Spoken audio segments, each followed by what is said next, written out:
आज भारत के प्रथम प्रधानमंत्री स्वर्गीय पंडित जवाहरलाल नेहरू जी, उनकी पुण्यतिथि है। आज श्रद्धांजलि स्वरूप हमने इस कार्यक्रम का आयोजन किया है। आपको पता है कि 2 अक्टूबर 1959 को सबसे पहले पंडित जवाहरलाल नेहरू जी ने पूरे देश के अंदर पंचायती राज व्यवस्था शुरू करने के लिए नागौर से नींव रख के ये पंचायती राज 3 टायर सिस्टम शुरू किया। और आज पूरे देश के अंदर, पूरे भारतवर्ष के अंदर ये 3 टायर सिस्टम, जहां पर इस पंचायती राज व्यवस्था से पहले चंद हजार लोग चुनाव जीतकर आते थे, इस पंचायती राज व्यवस्था के बाद लाखों की संख्या में, और उस लाखों की संख्या में भी पिछड़े, अति पिछड़े, महिलाएं, दलित, सबकी भागीदारी सुनिश्चित हुई। तो आज राजीव गांधी पंचायती राज संगठन हरियाणा की पूरी टीम, यहाँ के अध्यक्ष भाई फोमलाल जी और यहाँ के राजीव गांधी पंचायती राज संगठन के प्रभारी हमारे भाई मोहन डागर जी, जो राजस्थान से हैं, और यहाँ की प्रभारी कृप्ता जी, जो हिमाचल प्रदेश से हैं, ये भी यहाँ पे पहुंचे हैं। और पंचायती राज व्यवस्था को किस तरीके से सुदृढ़ किया जा सकता है, हम सब मिलके इसी के लिए बैठक करके और चर्चा के अंदर जो चीज़ें निकलती हैं उसको ज़मीन पर लागू करने के लिए यहाँ पे इकट्ठा हुए हैं। पिछले दिनों राजीव गांधी पंचायती राज संगठन की टीम ने पूरे हरियाणा प्रदेश के अलग अलग गांव का दौरा किया था।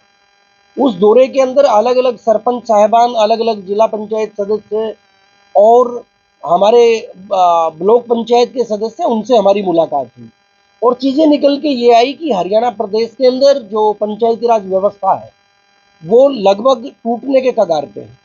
पंचायती राज के मार्फत डिसेंट्रलाइजेशन के लिए और स्वराज की सोच के साथ जो ग्राम सभाओं का आयोजन होना चाहिए था वो लगभग ठप पड़ा है या फिर वो कागजी कार्रवाई तक सीमित रह चुका है।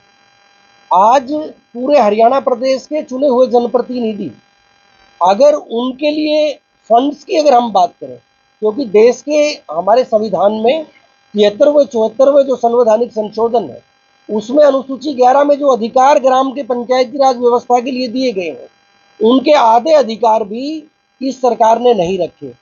और इन्होंने 2023 का जो अमेंडमेंट हरियाणा प्रदेश के अंदर किया है, इसमें पंचायती राज व्यवस्था में ठेकेदारी प्रथा को बढ़ावा दिया और उस ठेकेदारी प्रथा के मार्फत जो भी काम ग्रामीण अंचल के अंदर इन्होंने शुरू किए, तो वो काम या तो पूरे नहीं हुए या फिर उस काम के अंदर गलत सामग्री का इस्तेमाल किया गया। हमारे गांव के सरपंच, ब्लॉक समिति सदस्य, हमारे जिला पार्षदों को ये अधिकार नहीं छोड़ा कि वो ओपन फंड्स का इस्तेमाल कर सकें या उस कंस्ट्रक्शन वर्क के अंदर अपनी भागीदारी सुनिश्चित कर सकें।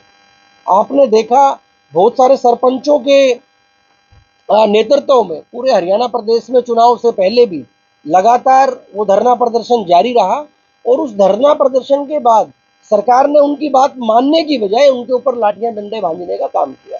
आपने देखा कितने सरपंचों की कमर के ऊपर लाठियों के निशान रहे, कितने सरपंच साहबान के सिर फूटे। जब जनप्रतिनिधियों के साथ इस तरीके का बर्ताव ये सरकार करेगी, ये बर्बरता का रवैया ये सरकार अपनाएगी, तो निश्चित तौर पे आम व्यक्ति किस तरीके से अपने अधिकार की आवाज उठा पाएगा। तो पंचायती राज व्यवस्था को मुकम्मल करने के लिए जब जब कांग्रेस की सरकार आई है तो कांग्रेस ने हमेशा कोई ना कोई अमेंडमेंट उनके पक्ष में किया है। और आज आपके चैनल के मार्फत मैं तमाम हरियाणा प्रदेश के जितने भी चुने हुए जनप्रतिनिधि हैं उनको बताना भी चाहूँगा कि आगे जब कभी भी कांग्रेस पार्टी को मौका मिलेगा तो निश्चित तौर पर आपके अधिकारों से आपको वंचित नहीं होने दिया जाएगा। और ये जो 2023 का भारतीय जनता पार्टी का गलत अमेंडमेंट है उसको खत्म करके 73वें 74वें संवैधानिक संशोधन के अनुसार आप लोगों को ताकत जो है बहाल करने का काम किया जाएगा। आपको नया प्रधान मिला। देखिए, हमारे राजीव गांधी पंचायती राज संगठन के अंदर ये जिम्मेदारियां हैं, ये पद नहीं है और जिम्मेदारियां कोई हायरार्की जिम्मेदारियां नहीं है। अगर मैं राष्ट्रीय स्तर के ऊपर एक जिम्मेदारी के साथ काम करता हूं तो काम करने का जो मेरा दायरा है वो ग्रामीण अंचल के अंदर ही रहेगा। मैं भी एक गांव की पंचायत के अंदर जाके काम करूंगा, और हमारे संगठन का एक ब्लॉक स्तर का कोई कार्यकर्ता, वो भी हमारे ग्रामीण अंचल के अंदर जाके चुने हुए जनप्रतिनिधि और ग्राम सभाओं के बीच में बैठ के अपना काम करना। पवार जी, एज यू से योर वॉइस पंचायती राज, आप जैसे अपने का आपकी आवाज को बुलंद कर रहे हैं, तो इसको लेकर अभी जैसे जामबा जी का एक विधायक है जो कुंडरी देने लगे, जैसे अगर किसी ने पैसे खाने हैं तो कुंडरी में आ जाए अधिकारी को लेकर, तो इस पर क्या कहेंगे? और दूसरा, भाजपा सरकार कहती है बिना पच्ची यूनिवर्सिटी का वो हमेशा फ्यूचर रुकी रही है, और कहते सरपंचों को अब वो नहीं मिलेगा जो जैसे आपने कहा लाख और इसको तो हम नहीं करते। देखिए, it is their perception what they want to do, but according to me the powers to the political structure in our village area, that should be totally according to the 73rd and 74th amendment. जब तक 73वें 74वें संवैधानिक संशोधन के हिसाब से उनको ताकतें नहीं मिलती, उस वक्त तक ग्राम स्वराज की जो भावना है वो पूरी नहीं हो सकती। और जहां तक बात है भारतीय जनता पार्टी के समय में खर्ची और पर्ची की, तो मुख्य रूप से अगर भ्रष्टाचार को 100 गुना बढ़ाने का काम किया है तो भारतीय जनता पार्टी की सरकार ने किया। आमतौर पे गली चौक चौराहे के ऊपर एक आम आदमी आपको बोलता नजर आएगा कि तहसील में जो 5 रुपए का काम होता था आज 500 रुपए में होने का काम वो हरियाणा प्रदेश के अंदर ही नहीं पूरे देश के अंदर चल रहा है। तो भारतीय जनता पार्टी का दिखावा, बोलना, ढोंग ये बिल्कुल अलग है, लेकिन इनके चरित्र के अंदर से जो चीजें निकलती हैं वो आप सबके सामने है। आपके कैमरे के मार्फत भी बहुत भ्रष्टाचार मैं बार बार देखता हूँ, और मैं आप लोगों को साधुवाद भी देना चाहूंगा कि आप इतनी निडरता के साथ और ऐसे युग के अंदर जब मीडिया नहीं गोदी मीडिया बन के बैठ चुका है, और ऐसे समय में आप क्षेत्रीय पत्रकार साथी वो इस भ्रष्टाचार को उजागर करने के लिए और लोगों की आवाज को पूरी उत्तरदायित्व के साथ निभाने के लिए आप आगे आते हो, तो आप लोगों को साधुवाद। सर, जब नायब सरकार आई तो कहीं ना कहीं पावर जो है तो सरपंचों की बढ़ाई गई है। जो सम्मेलन बहुत बड़ा बुलाया गया था वो तो खुश नजर आ रहे थे जब वापस रहते हैं दिखाने के बाद। देखो वो कितने खुश हैं, वो तो उनके हालात जब उनके बीच में बैठोगे तो आपको पता चलेगा। आप बताइए कि जब आपको घर का मुखिया बनाते हैं और आपको बोले कि आप मुखिया जरूर हो लेकिन किसी चीज के अंदर बोलने की आवश्यकता नहीं है, तो उसका मुखिया होने का कोई फायदा, कोई लाभ नजर आएगा क्या? इसी तरीके से सरपंचों को बताया कि आप सरपंच तो हो लेकिन काम करने का अधिकार आपको नहीं है। आप ब्लॉक समिति के सदस्य तो हो लेकिन आप सिर्फ 2-4 जगह कैमरे की निगरानी करने का काम कर सकते हैं। आपके गांव के अंदर अगर कोई कंस्ट्रक्शन वर्क ठेकेदारी प्रथा के द्वारा किया जाता है तो सरपंच को अधिकार नहीं है, अगर वहां पे गलत टाइल इस्तेमाल करते हैं तो उसके अंदर जाके हस्तक्षेप करे।